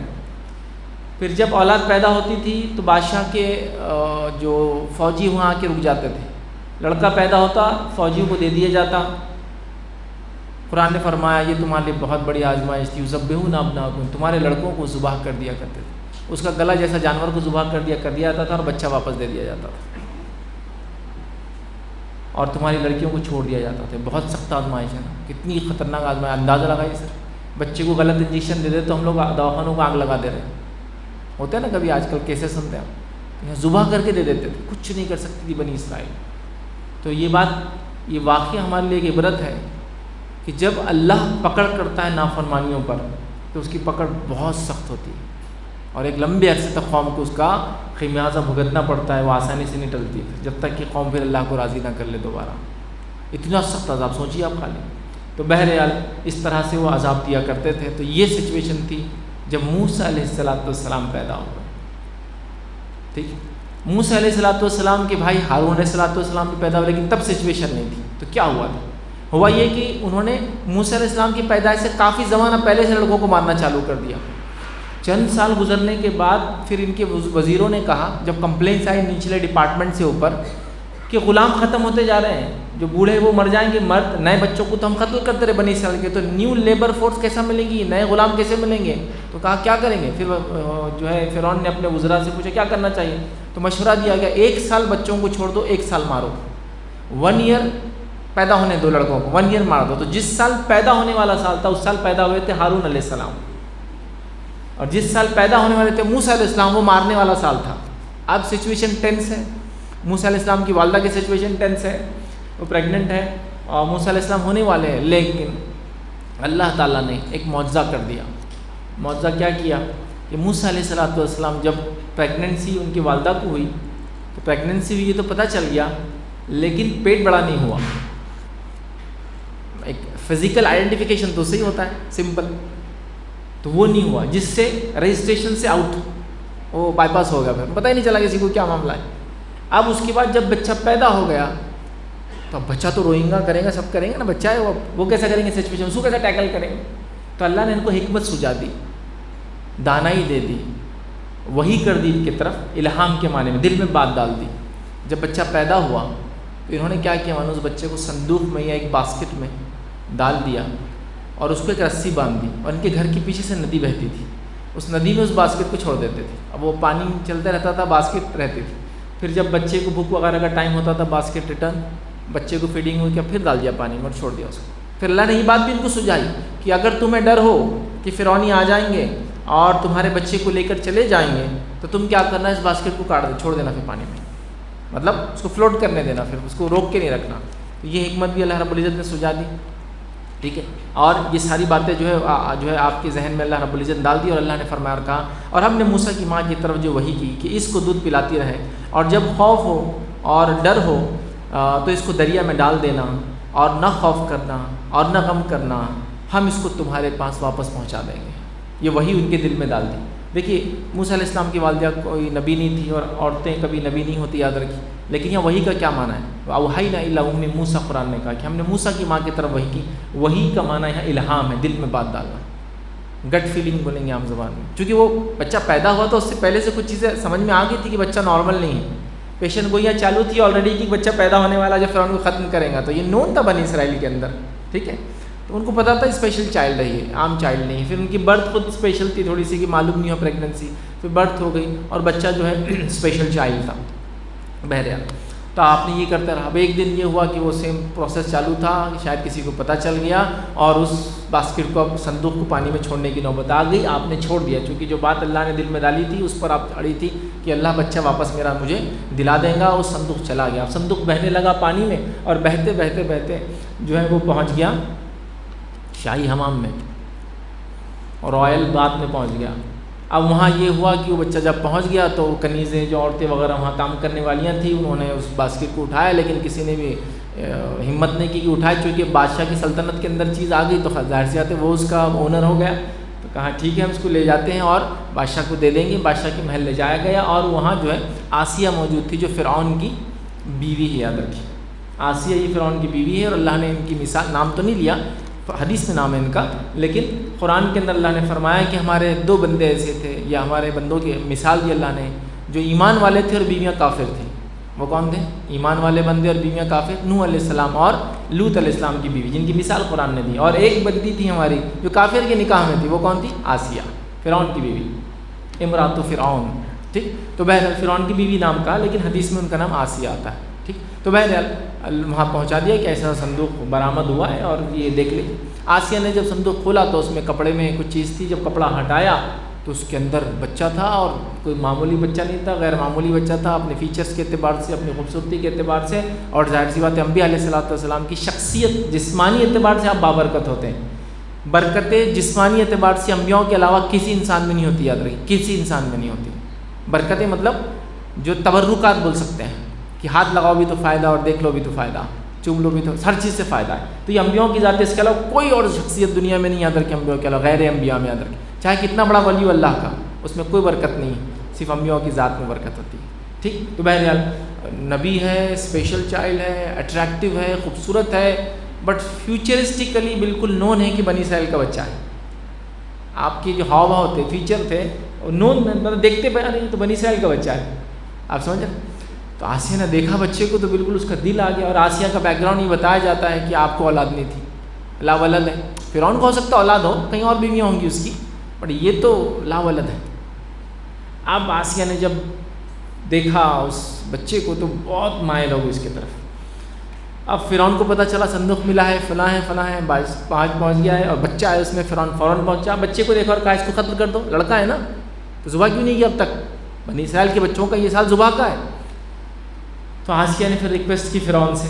اللہ رب العزت نے اس ریکویسٹ کو بھی قرآن میں نقل کیا سورہ قصص کے اندر. آسیہ نے کہا وقالت امرأۃ فرعون, اور فرعون کی بیوی نے اس سے کہا کہ اللہ نے فرمایا قرۃ عین لی ولک, اے فرعون یہ بچہ ہو سکتا ہے میرے اور تیرے آنکھوں کی ٹھنڈک بن جائے. ٹھیک ہے. پھر فرمایا آگے کہا لا تقتلوا, اس کو قتل مت کرنا, ہو سکتا ہے یہ بچہ تیرے میرے آنکھوں کی ٹھنڈک بن جائے. عسیٰ ان ینفعنا, یا ہو سکتا ہے ہم اس سے کچھ فائدہ اٹھائیں. ٹھیک ہے. اور آگے فرمایا او نتخذہ ولدا, یا ہو سکتا ہے اپنا بیٹا بنا لے اس کو, اپنی اولاد بنا لے اس کو. ٹھیک ہے. وہم لا یشعرون, ابھی آگے کیا ہوں ہم کو نہیں معلوم, لیکن قتل تو مت کر اس کو. آسیہ نے فرعون سے گزارش کی. اس واقعے سے ایک اور بات پتہ چلی. وہ بات کیا پتہ چلی؟ کہ بیویوں کا اثر اپنے شوہر پر کتنا ہوتا ہے. کہ فرعون جیسا بھی مان گیا, پھر کہا ٹھیک ہے پھر نہیں کرتا. ریکویسٹ کس کی تھی؟ آسیہ کی. سال کون سا ہے بچوں کو مارنے کا, بچہ کون سا ہے بنی اسرائیل کا, بولنے والی کون ہے لیکن مت غلط کرو, بیوی. تو اب تو سننا ہی پڑے گا. کسی نے ایک اچھا ایک جوک کیا تھا کہ اگر شوہر جسم پر سر کی حیثیت رکھتا ہے، تو بیوی گردن کی حیثیت رکھتی ہے، سر کو جہاں چاہے پلٹا سکتی ہے۔ گردن کیا ہے، سر کو جہاں ادھر پلٹ جاؤ، لیفٹ رائٹ اوپر نیچے تو ہو جاتا ہے۔ لیکن یہ واقعہ دلیل ہے اس چیز کی، قرآن نے نقل کر دیا یہ واقعہ تو، اور کہا فرعون کی بیوی نے کہ مت قتل کرنا فرعون سے، ہو سکتا ہے یہ تیری میری آنکھوں کی ٹھنڈک بن جائے، اور ہو سکتا ہے اپنی اولاد بنا لے، پتہ نہیں آگے کیا ہونے والا ہے، ہم کو تو اس کا شعور نہیں۔ تو اس سے ہی پتہ چلا کہ بیویوں کا اپنے شوہر پر بہت زیادہ اثر ہوتا ہے۔ اسی لیے میرے کئی لیکچر سے آلریڈی آپ دیکھ سکتے ہیں، اس اثر کا عورت نے ہمیشہ صحیح استعمال کرنا چاہیے، تاکہ اس سے اچھائی کا حکم دینے والی بنے اور برائی سے اس کو روکنے والی بنے۔ بہرحال چلو، تو اب یہ ہوا بچے کو، بہرحال آسیہ کی ریکویسٹ پر فرعون نے اس بات کو مان لیا، بچے کو جو ہے کیا گیا۔ اب بچہ جو ہے یاد رکھیے پرورش پانے لگا اس گھر کے اندر، بہرحال ابھی نہیں پرورش نہیں پانے لگا، بس اسی وقت کا انسیڈنس ہے، بچہ چھوٹا ہے اور بچہ دودھ پیتا ہے۔ اب جو موسیٰ علیہ السلام کی والدہ ابھی پریشان ہے، جب وہ بچے کو آپ نے پانی میں چھوڑا تھا تو ان کی بہن جو بڑی بہن ہے جن کا نام مریم آتا ہے، ٹھیک ہے، تو مریم سے کہا جاؤ ذرا فالو کرو اس صندوق کو کہاں جا رہا ہے۔ مریم فالو کر رہی تھی، اب لیکن ایک جگہ آیا جب وہ رائل حمام میں چلا گیا، اب تو نہیں جا سکتی، تو انتظار کر رہی تھی محل کے باہر کی کوئی خبر آئیں گی کچھ ہوں گی، چونکہ اللہ نے تو وعدہ کیا ہے، بات والدہ کو بتا چکی، اب والدہ پریشان تھی اور بچے کو آنے میں دیر ہو گئی۔ قرآن نے فرمایا کہ اب موسیٰ علیہ السلام کی والدہ برداشت نہیں کر پائی تھی، اب شاید بول پڑتی کہ میرا بچہ ہے، وہ سچویشن آ گئی، میں بھی کچھ دن گزر گئے یا ایک دن گزر گیا، اور ایک دن بچے کے لیے بغیر دودھ کے رہنا اٹس، اور موسیٰ علیہ السلام کے لیے ویٹ نرسز بلائی گئی، دائیں جو عورتیں دودھ پلاتی تھی ان کو بلایا گیا کہ بچے کو دودھ پلاؤ، کسی کا دودھ نہیں پیتے ہیں۔ اب بچہ کیسا زندہ رہے گا پھر؟ تو آسیہ بھی پریشان ہے، فرعونی بھی پریشان ہے کہ بھائی کوئی تو لاؤ جو بچے کو دودھ پلائے، بچہ دودھ نہیں پیتا ہے۔ ادھر وقت گزر گیا، والدہ کو ایسا لگا کہ میں بول دیتی ہوں میرا بچہ ہے، سچویشن ایسی ہو گئی۔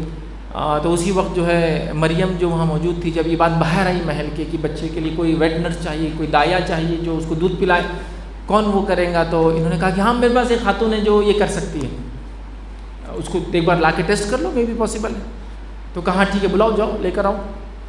اور پھر اللہ رب العزت نے فرمایا کہ ہم نے موسیٰ کو جو وعدہ کیا تھا واپس اپنی ماں کے پاس پہنچا دیا، کیونکہ موسیٰ علیہ السلام نے پھر اپنی والدہ کا دودھ پی لیا، تو کہا آپ ہی اس کو فیڈ کریں گے، آپ ہی رہیں گے۔ اب یہاں سے بچہ محل میں رہنے لگا، فیڈنگ والدہ کرنے لگی، لیکن والدہ کو معلوم ہے میرا بچہ ہے، باقی کسی کو نہیں معلوم کہ ان کا بچہ ہے۔ اور اس کے بعد جو ہے وہ وہاں پروان چڑھنے لگے، اور ظاہر سی بات ہے ایک اب آپ شہزادے کی حیثیت سے محل میں پڑھ رہے تھے، آپ کوئی عام انسان تو نہیں تھے، لیکن پبلکلی بھی نون تھا کہ بنی اسرائیل سے ہے، اور خبتیوں کو بھی نون تھا بنی اسرائیل سے، مطلب سب کو پتا تھا کہ یار فرعون نے کیا کر لیا، یہ بچے کو پال لیا، بنی اسرائیل کا بچہ ہے، تو پبلکلی نون تھی یہ چیز، سمجھ رہے ہیں بات کو؟ مطلب آسیہ کی محبت کی وجہ سے فرعون نے قبول تو کر لیا، لیکن سب کو پتا تھا یہ بنی اسرائیل سے ہے۔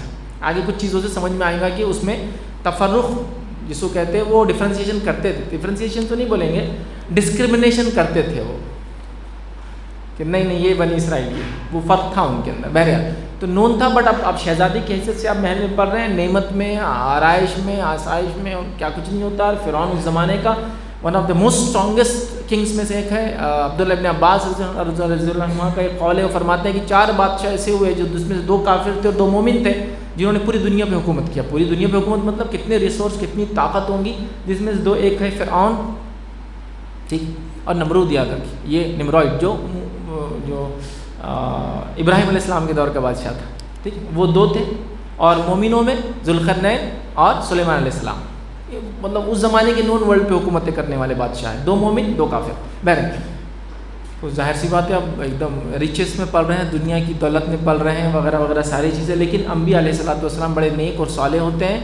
نہ وہ ایمان نبی بننے سے پہلے کوئی خطا اور گناہ کرتے ہیں، نہ نبی بننے کے بعد یہ ان سے ہوتی ہے۔ نیک، صالح، سلیم الفطرت، سلیم القلب اور منیب القلب، اور ساری جتنی اچھی صفتیں ہوتی ہیں سب ان میں ہوتی ہے۔ اللہ بعد میں وہی کرتا ہے اور پھر وہ نبوت کے لیے ان کو چن لیتا۔ تو آپ پلنے اور بڑھنے لگے اور آپ بڑے ہو گئے، یاد رکھیے۔ اب وہی یاد رکھیے کہ ایک دن موسیٰ علیہ السلام اب ینگ ہو چکے ہیں، نوجوان ہو چکے ہیں، اور ایسے وقت میں سٹی میں انٹر ہوئے، شاید باہر گئے ہوں گے اب بادشاہ، ظاہر سی بات، سٹی میں انٹر ہوئے جو خاموشی کا وقت تھا، قرآن نے کہا، مطلب شاید سونے کا وقت تھا، اور مے بھی دوپہر کا وقت تھا، جس وقت لوگ عام طور سے سونا پسند کرتے ہیں۔ تو سونے کا وقت تھا، جب انٹر ہوئے تو 2 لوگوں میں جھگڑا چل رہا تھا، اور شاید وہی 2 تھے وہاں، اور کوئی نہیں تھا، تھرڈ موسیٰ علیہ السلام تھے بس، واقعے سے ہی پتہ چلتا ہے۔ تو شاید آرام کا وقت تھا، دوپہر کا وقت، جب کوئی تپتی ہوئی دھوپ میں گھروں میں ہوتے ہیں، موسیٰ علیہ السلام پہنچے، دیکھا کہ وہ 2 لوگ لڑ رہے ہیں، اس سے ہی پتہ چلتا ہے موسیٰ علیہ السلام اکیلے بھی تھے، 2 لوگ لڑ رہے ہیں، ایک ان کی قوم سے، موسیٰ علیہ السلام کی قوم سے، مطلب موسیٰ علیہ السلام کو معلوم تھا وہ جو ہے بنی اسرائیلی ہے، چونکہ قرآن نے کہا کہ ایک موسیٰ کی قوم سے اور اس کی دشمن قوم سے، اور دوسرا جو دشمن ہونے والے تھے، ابھی ہوئے نہیں تھے، لیکن قرآن نے چونکہ واقعہ بعد میں بیان کیا اس لیے اس کو دشمن قوم کہا، اور ایک قبطیوں میں سے تھا، فرعونیوں میں سے تھا، وہ لڑ رہے تھے۔ تو اس بنی اسرائیل کے انسان نے موسیٰ علیہ السلام کو آواز دی، چونکہ نون تھا کہ یہ ہمارے قوم سے ہے موسیٰ، تو کہا میری تھوڑی مدد کر دیجیے۔ اب آئیے، موسیٰ علیہ السلام بیچ میں گئے اور رفع دفع جس کو بولتے ہیں معاملے کو نپٹانے کے لیے کرنے لگے۔ اب یہ شاید گتم گتی کر رہے تھے، کشمکش کر رہے تھے، کیا لڑائی تھی ان کی نہیں پتا۔ موسیٰ علیہ السلام نے الگ کرنے کی کوشش کی، وہ قبطی الگ نہیں ہوا، وہ جو فرعونی الگ نہیں ہوا۔ موسیٰ علیہ السلام نے اس کو روکنے کے لیے کیا کیا، اس کو مکے سے دھکا دے دیا، پنچ بنا کر۔ انبیاء علیہ السلام کی خصوصیت یہ ہوتی ہے، یاد رکھیے، یہ مکمل انسان ہوتے ہیں،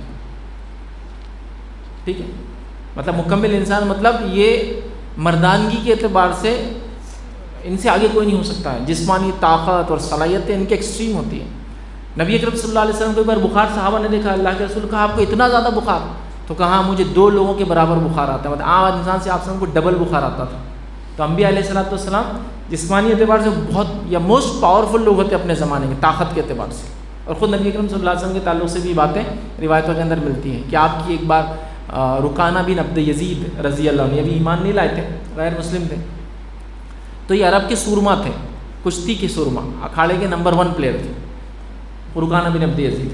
تو ایک مرتبہ جو اللہ کے رسول سے کے بارے میں کسی نے کہا کہ رکانہ فلاں فلاں محمد صلی اللہ علیہ وسلم کی دعوت یہ ہے، تو کہا کہ اگر محمد واقعے میں سچے نبی ہے تو میرے سے ایک بار کشتی کرو۔ اب ظاہر سے ایک پہلوان کا ذہن جڑ ہوتا ہے تھوڑا سا، ان کو ہر چیز مطلب ہاتھ بھی ملائیں گے تو ایسا ملائیں گے کہ آپ ڈھیلے پڑ جاتے ہیں، کیا کر رہا ہے یار، تھوڑا سا ہوتا ہے۔ رکانہ نے کہا کہ کشتی میں آ جاؤ بولنا، اگر جیت گئے تو پھر مان لوں گا نبی۔ روایت میں آتا ہے اللہ کے رسول نے ایکسیپٹ کر لیا مقابلہ، چل آ جاؤ کشتی لڑ لیں گے۔ روایت میں کہ جب رکانہ کھڑے ہوئے لڑنے کے لیے، اللہ کے رسول اپوزٹ تھے، تو پیچھے کسی کو دکھ نہیں رہے تھے اللہ کے رسول، چونکہ رکانہ اتنے بڑے تھے سائز میں، ہیوی ہیکل جس کو بولتے ہیں، مطلب بلڈر تھے اپنے آپ میں، بہت طاقتور انسان۔ اللہ کے رسول تو ظاہر سی بات ہے آپ موٹے بھی نہیں تھے اور دبلے بھی نہیں تھے، ایسے تھے کہ نظر کو ایک دم خوشنما لگے، تو آپ تو دکھ بھی نہیں رہے اتنے دبلے پتلے۔ رکانہ نے پہلا داؤ، کشتی میں مارتے نہیں، داؤ چلتے ہیں، مطلب آپ کو چت کرنا رہتا ہے، پہلا داؤ چلا تو رکانہ نیچے، اللہ کے رسول اوپر، رکانہ ہار۔ رکانہ کا ایک منٹ کشتی گڑبڑ ہو رہی ہے، پھر سے ایک بار کریں گے، ونس مور، نیکسٹ۔ پھر اللہ کے رسول نے کہا ٹھیک ہے سیکنڈ، پھر ایک بار ہوا، پھر چت ہو گئے، پھر کہا ایک منٹ کچھ جادو چل رہا ہے یہاں، چونکہ عرب کا سورما ہے اور ایک پہلے داؤ میں ہار گیا بولے تو اس کو یقین ہی نہیں ہوا، کہا یہ جادو چل رہا ہے کچھ، تو پھر سے ایک بار، سیکنڈ، تھرڈ ٹائم بھی چت ہو گئے پہلے سے۔ تو پتہ چلا اس واقعے سے کہ انبیاء بڑے کمپلیٹ ہوتے ہیں، اور دوسرا اللہ کے رسول کے اس واقعے سے پتہ چلا کہ طاقت سے زیادہ ٹیکنیک اصل ہوتی ہے۔ اللہ کے رسول کے پاس ٹیکنیک تھی طاقت کے ساتھ، لیکن انبیاء بڑے طاقتور انسان ہوتے ہیں۔ تو اب موسیٰ علیہ السلام بھی بہت پاورفل انسان تھے، جوان، اب وہ ہٹانے کو مکہ لگایا، وہ پنچ تیزی سے لگ گیا، آپ کا مقصد مارنا نہیں تھا، اور وہ انسان وہیں مر گیا۔ آپ کو بہت برا لگا، کہا یہ تو شیطانی عمل ہے جو میں نے کر دیا، انسانی جان، انبیاء بہت نیک انسان ہوتے ہیں، بہت آپ کو افسوس ہوا کہ کیا غلطی مجھ سے ہوگی، میں تو چھڑانا چاہ رہا تھا، اور اس کو بولتے قتل خطا، مسٹیکلی انہوں نے مارا تھا، قتل عمد، جان بوجھ کے انٹینشنل نہیں مارا تھا ان کو۔ بہرحال وہ مر گیا۔ موسیٰ علیہ السلام نے کہا رفع دفع کرو، بنی اسرائیلی سے کہا چلو تم یہاں سے نکل جاؤ اور معاملہ ختم کرو، خاموشی سے نکل گئے۔ بات تو نون ہو گئی کہ قتل ہوا ہے، اور کیا ہوا کس نے کیا بھی نہیں پتا، 2 لوگوں کو پتا، 3 لوگوں کو پتا، اللہ تعالیٰ کو پتا ہے، موسیٰ کو پتا ہے اور اس بنی اسرائیلی کو۔ اگلے دن موسیٰ پھر شہر میں داخل ہوئے اسی وقت، لیکن اب پبلک بھی تھی وہاں۔ اب یہ آدمی پھر لڑ رہا دوسرے آدمی سے ہی، بنی اسرائیلی پھر سے، لیکن کا مزاج کیسا ہو چکا تھا دیکھیے، لڑائی کا، بس پھر لڑ رہا ہے۔ اب موسیٰ علیہ السلام پھر اترے اور اس کو بچانے گئے، مطلب ہو سکتا ہے انہوں نے دیکھا نہیں ہو کہ وہی آدمی، جب گئے نزدیک تو کیا بول رہا ہے معلوم آپ کو، موسیٰ علیہ السلام کو دیکھ، اچھا اب کل کے جیسے اس کو مار دیں گے کیا آج؟ مطلب دیکھو اس نے احسان کیا موسیٰ علیہ السلام نے اس شخص پر، لیکن کیسی احسان فراموشی بتایا اس نے، آج اس کو مار دیں گے تم کل جیسا مارے تھے۔ بات نون ہو گئی کہ کل جو قتل ہوا تھا موسیٰ سے ہوا تھا، اور میں نے کہا نا بنی اسرائیلی ڈسکرمنیشن، وہ جو فرعونی ڈسکرمنیشن کرتے تھے موسیٰ علیہ السلام کے ساتھ، فوراً بات شروع ہو گئی محل کے اندر کہ موسیٰ کو قتل کیسے کیا جائے۔ حالانکہ بچوں کو قتل کر رہے تھے بنی اسرائیل کے، تو تب تو کوئی سزا نہیں دی جا رہی تھی، لیکن ایک بنی اسرائیلی سے قتل ہوا جو کہ قبطی کا، تو سزائے موت دی جا رہی ہے۔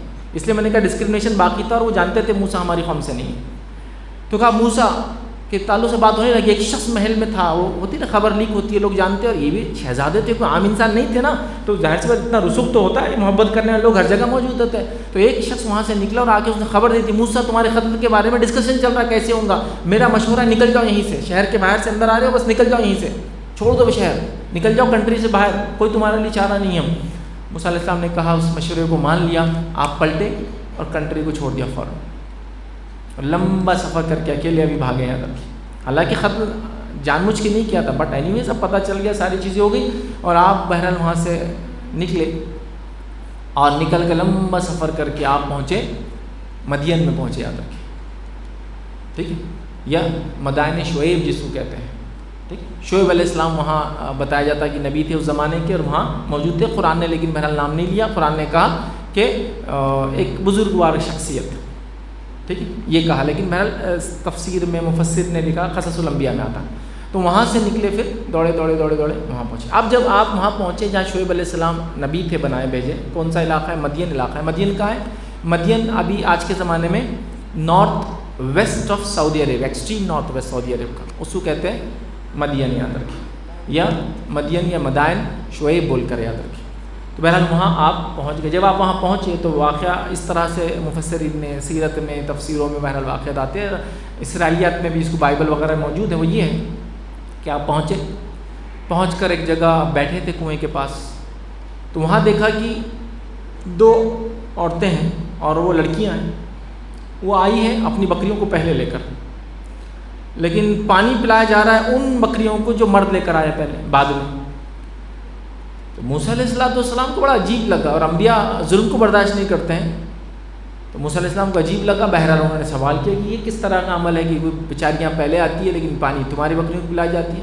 بہرحال as a token of respect and help موسیٰ علیہ السلام نے ان بکریوں کو پانی پلا دیا, بکریوں کو پانی پلایا, اور وہ معاملہ ہو گیا. اور بکریوں کو پانی پلانے کے بعد آپ یاد رکھیں, روایت کے اندر آتا ہے کہ بیٹھ گئے ایک جگہ, اور قرآن نے بھی اس واقعے کو نقل کیا کہ مدد کرنے کے بعد موسیٰ ایک طرف بیٹھ گئے, اور بیٹھ کر موسیٰ علیہ السلام نے یہ دعا کی جو قرآن نے دعا بھی نقل کی. کیونکہ اب آپ بے سر و سامان جس کو بولتے ہیں, کوئی دنیاوی چیزیں نہیں ہیں, کوئی ایک شہزادی کا کیا مقام رہتا ہے اور کیا عیش اور عشرت میں پلتا ہے, ساری چیزیں چھن گئی. تو آپ دعا کریں اللہ سے, رب انی لما انزلت الی من خیر فقیر, دعا کر رہے ہیں کہ اے میرے رب, میں اس کا محتاج ہوں کہ تو مجھ پر کسی نعمت کو نازل کر.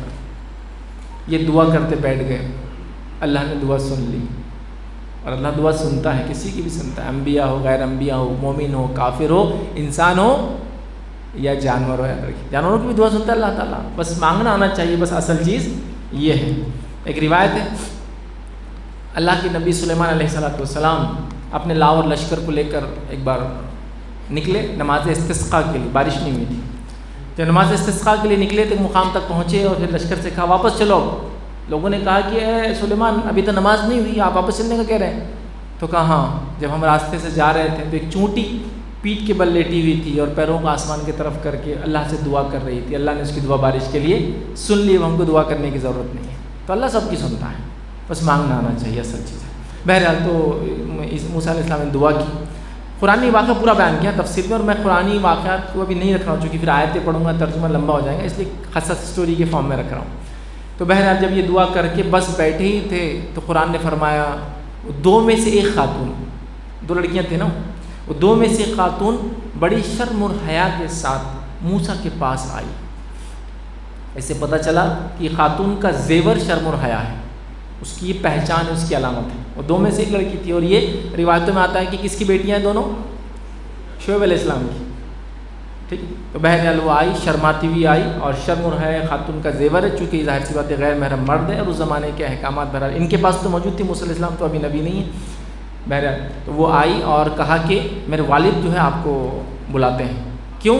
اجرت دینے کے لیے جو کام آپ نے ہمارے لیے کیا, جانوروں کو پانی پلایا نا, دعا کی تھی اللہ میں مستحق ہوں, تو کچھ بھی میرے طرف نعمت نازل کرے, آگے نعمت کہ اجرت کے لیے بلا لیا کر.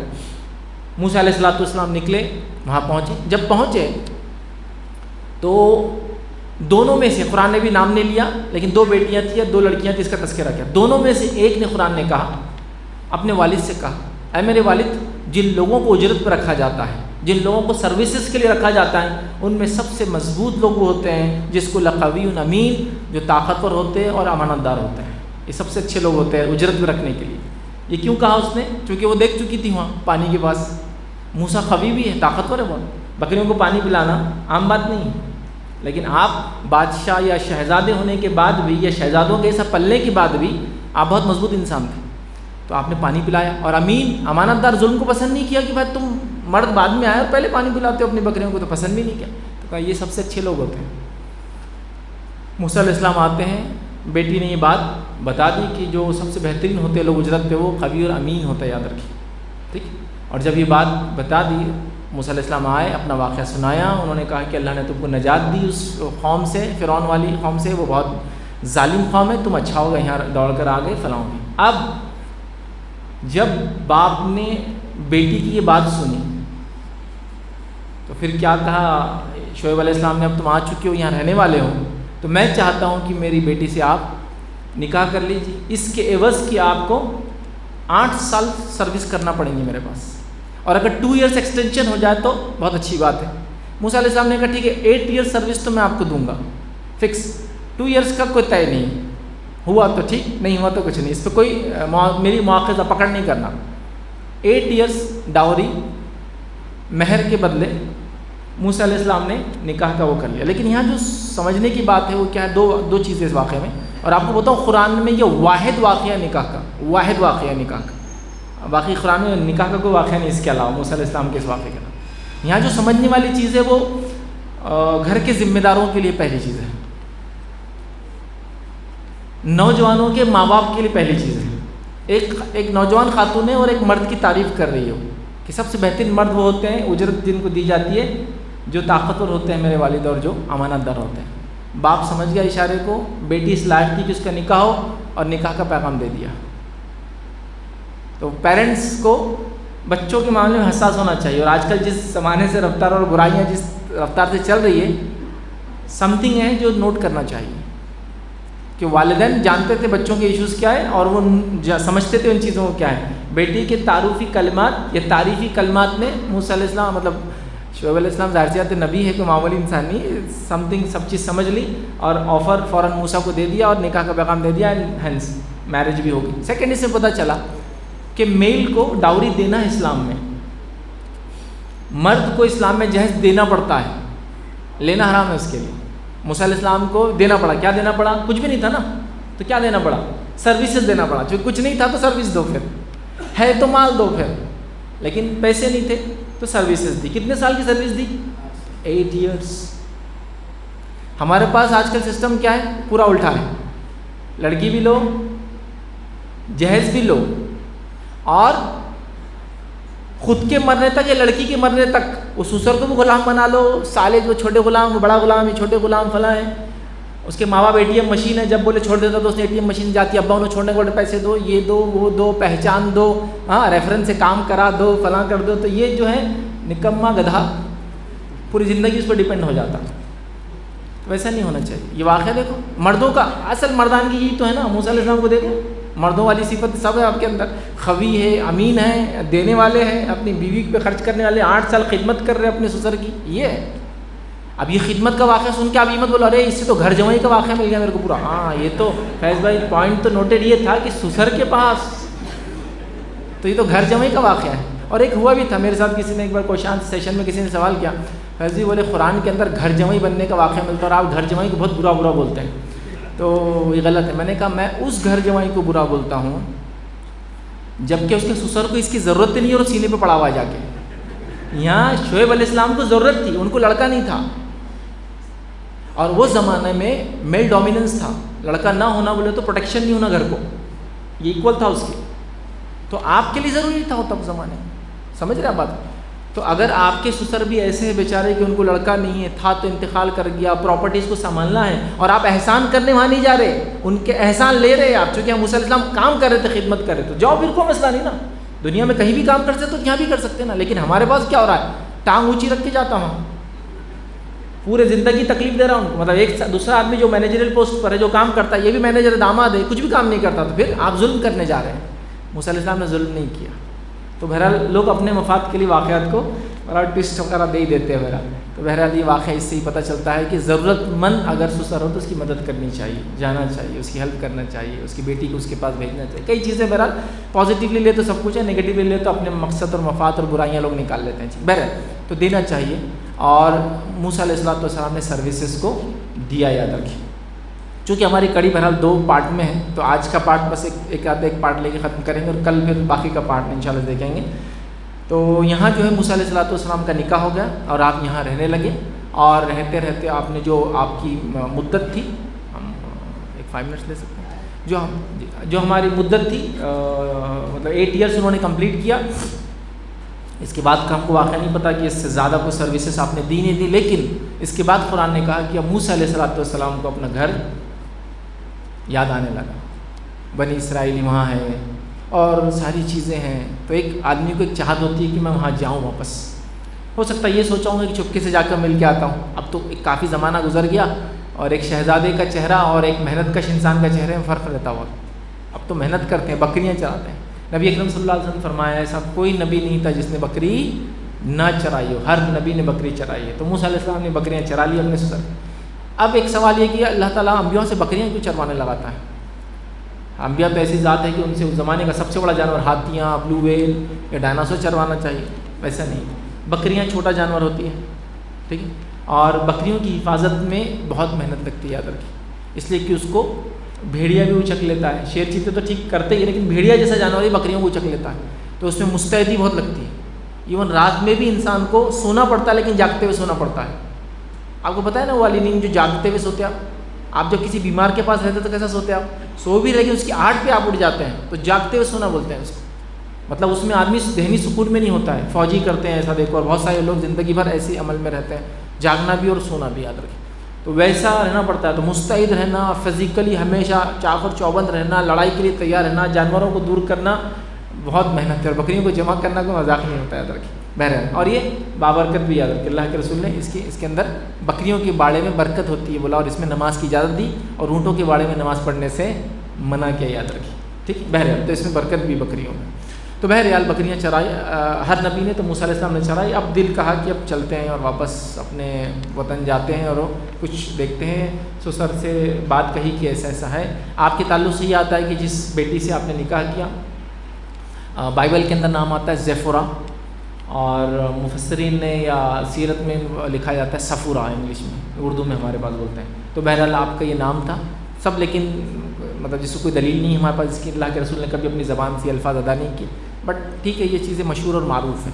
ٹھیک ہے, تو آپ نے نکاح کیا, اور نکاح کرنے کے بعد اب وہ اپنے بچوں کو لے کر اور بیوی کو لے کر, اہل کو لے کر, قرآن نے کہا بیوی بچے اہل میں آتے, یاد رکھیے, انسان کے, ان کو لے کر اب آپ نے طے کیا کہ میں سفر کر کے اب واپس جاتا ہوں مصر, اور جا کے وہاں کے حالات دیکھتا ہوں. تو بہرحال یہیں اس مصر کے حالات تک آ کر ہم اپنے اس واقعے کو بہرحال روکیں گے, اور اس کے بعد کی کڑی انشاءاللہ جس کل میں آپ کے سامنے بہرحال رکھنے کی جو انشاءاللہ سے کوشش کروں گا, تاکہ ایک سفر ہجرت آپ کا بہرحال چالو ہے. پہلی ہجرت ہو چکی ہے, واپس آپ جا رہے ہیں اپنے گھر, تو وہاں سے انشاءاللہ اس آگے کا واقعہ کل میں رکھنے کی کوشش کروں گا. موسیٰ علیہ السلام کا واقعہ یاد رکھیے بہت طویل ہے, تو ہم انشاءاللہ جس کوشش کریں گی کل ہم وہاں تک لے جائے واقعی کو جہاں تک فرعون سے آپ کا مناظرہ ہے.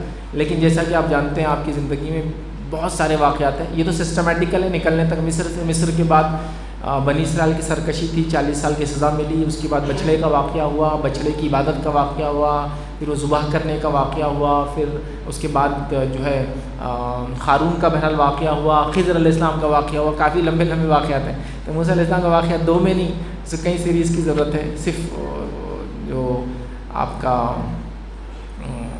خضر علیہ السلام کا واقعہ اگر لے لیں جو سورہ کہف میں ہے تو وہی پورا وقت لیتا ہے, لیکن ہم سرسری طور سے ان کو خالی ون لائنر کے طور پہ دیکھنے کی کوشش کریں گے. بٹ ابتدائی دور کو میں نے سوچا کہ آپ کو زیادہ ہائی لائٹ کیا جائے, تاکہ ایک بیسک بیک گراؤنڈ, اور قصص میں یہ تو ہوتا ہے, یہ ساری چیزیں یہ قصہ یا قصص اسی کو بولتے ہیں, یاد رکھیے, جس میں دیکھی جاتی ہے. اور کوشش کی میں نے کہ آپ کو سلسلے وار کڑی کے اعتبار سے چیزوں کو رکھوں, نہ کہ حوالوں کے اعتبار سے یا قرآن, ورنہ پھر اس میں واقعات الگ الگ آتے ہیں. تو بہرحال یہ یہاں تک تھی. کل انشاءاللہ اس کے آگے کا سفر ہم دیکھنے کی جو کوشش کریں گے. اللہ رب العزت سے دعا ہے کہ اللہ سبحانہ تعالیٰ ہم تمام کو ان واقعات کو سننے کی, سمجھنے کی, اس پہ عمل کرنے کی توفیق عطا فرمائیں. اللہ رب العزت ہم تمام کو وہ صفتیں اپنے اندر پیدا کرنے کی توفیق عطا فرمائیں جو واقعات نیک لوگوں کے ہم پڑھ رہے ہیں, اور ان تمام برائیوں سے ہمیں بچنے کی توفیق عطا فرمائیں جن سے ان انبیاء نے روکا اور ان کی قوموں نے سرکشی کر کے برباد ہوئی. اللہ جب تک ہمیں زندہ رکھے ایمان و اسلام پر زندہ رکھے, خاتمہ ایمان پر ہو. آخر دعوانا الحمدللہ رب العالمین.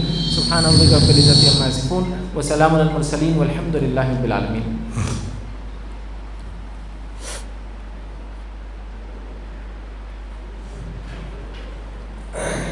جزاک اللہ سر. کافی تفصیل سے ایڈوکیٹ فیض صاحب صاحب نے ہمارے سامنے حضرت موسیٰ علیہ السلام کی زندگی کے واقعات اور حالات رکھے, اور میں اللہ سے دعا کو ہوں کہ اللہ تعالیٰ جو باتیں ہم نے سنی ہے اس پر ہمیں عمل کرنے کی توفیق عطا فرمائے. اور کل بھی انشاءاللہ تعالیٰ یہ سلسلہ جاری و ساری رہے گا. عنوان یہ رہے گا, یہاں پر جتنے لوگ آئے ہیں سامعین ان کا میں خاص طور پر شکریہ ادا کرتا ہوں. اور سب سے بڑی بات یہ ہے کہ سب پہلے لیکچر سے لے کے آج تک آخر تک بھی انشاءاللہ اسی طرح سے ہمارے بیچ موجود رہیں گے. پرنسپل صاحب کی زیر سرپرستی انشاءاللہ تعالیٰ ہر لیکچر انتہائی کامیاب اور بہترین انداز میں یہاں منعقد ہو رہا ہے.